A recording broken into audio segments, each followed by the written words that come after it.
тағы бір мәрте шымылдық жабылады, жаңа үміткер шығуға дайын. Бірақ одан бұрын жаңа қатысушы. Кім екенін белгіден кейін көреміз.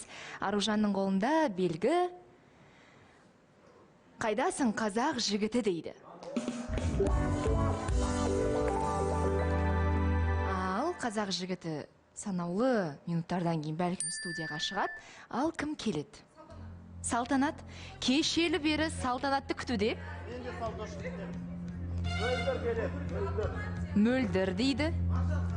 Маржан ханым, Зухра ханым дейді. Роза ханым дейді.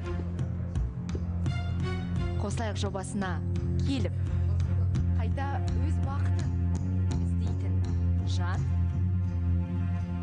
жарнамадан кейін шығады.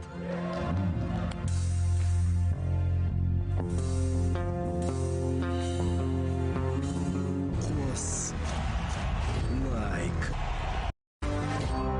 Кім не білдіріп үлгерді? Кімнің басы дауға қалмайды?